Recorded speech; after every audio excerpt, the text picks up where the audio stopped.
উজানের ঢল আর ভারী বৃষ্টিতে বৃদ্ধি পাচ্ছে টাঙ্গাইলের যমুনা নদীর পানি। এতে ঢাকা তারাকান্দি মহাসড়কের শাঁখারীয়া নলিন এলাকায় ভাঙন অব্যাহত রয়েছে।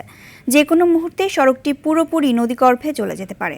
এজন্য দুর্ঘটনার শঙ্কায় বন্ধ রয়েছে সব ধরনের যান চলাচল। সড়কটি ভেঙে গেলে ক্ষতিগ্রস্ত হবে গোপালপুর, খাটাইল, কালিহাতী ও ভুয়াপুর উপজেলার লাখো মানুষ। আতঙ্কে দিন পার করছে নদী তীরবর্তী বাসিন্দারা। হুমকিতে রয়েছে বহু ঘরবাড়ি ও স্থাপনা। ইতিমধ্যে 4টি শিক্ষা প্রতিষ্ঠানে খোলা হয়েছে আশ্রয়কেন্দ্র। এদিকে উত্তরাঞ্চলীয় রংপুর বিভাগের তিস্তা, ধরলা ও দুধকুমা নদীর পানি বৃদ্ধি অব্যাহত রয়েছে। দর্শক, এ বিষয়ে ঢাকা তারাকান্দি মহাসড়কের শাঁখারীয়া থেকে সরাসরি যুক্ত হচ্ছেন সহকর্মী কামাল হোসেন। কামাল, ঢাকা তারাকান্দি মহাসড়কের এখন কি অবস্থা এবং প্রশাসনের ভূমিকা কেমন দেখছেন সেখানে জানাবেন?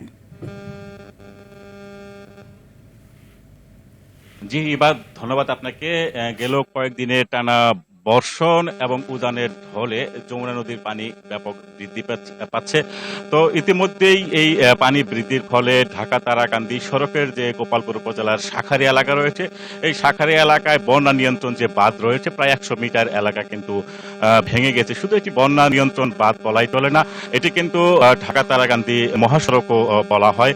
এবং এই মহাসড়ক দিয়েই যে সার কারখানা রয়েছে জামালপুরে, এখান থেকেই সেই পণ্যবাহী যে ট্রাক সেটি কিন্তু এখান থেকে নিয়ে যাওয়া হয়। তবে যেটি প্রশাসনের পক্ষ থেকে যেটি বলা হচ্ছে যে ভারী বর্ষণ এবং তীব্র স্রোতের কারণেই গেল কয়েকদিন ধরে যমুনার পানি বৃদ্ধি পাচ্ছে। আজকে একটি পরিসংখ্যান আমি দিয়ে রাখি যে যমুনা নদীর পানি 9 সেন্টিমিটার বৃদ্ধি পেয়ে আজকে বিপদসীমা 73 সেন্টিমিটার নিচ দিয়ে প্রবাহিত হচ্ছে। শুধু যমুনা নয়, প্রত্যেকটি নদ নদীর পানি কিন্তু টাঙ্গাইলে ব্যাপকভাবে বৃদ্ধি পাচ্ছে। তবে প্রশাসনের পক্ষ থেকে যেটি বলা হচ্ছে, তারা পানি উন্নয়ন বোর্ড কিন্তু ইতিমধ্যে এই ভাঙন ঠেকানোর জন্য কাজ করছেন, জিও ব্যাগ ফেলা হচ্ছে।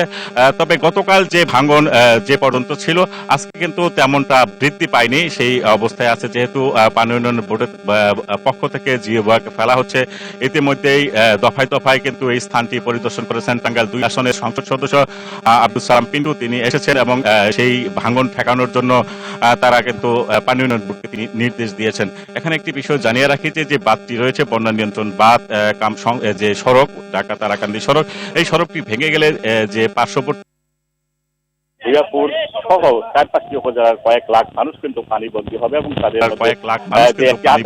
এবং তাদের মধ্যে যে একটি আতঙ্ক, পাশেই কিন্তু রয়েছে ব্যাপক ঘরবাড়ি এবং বহু স্থাপনা রয়েছে, সেই স্থাপনাগুলো কিন্তু বিনষ্ট হবে, ক্ষতিগ্রস্ত হবে।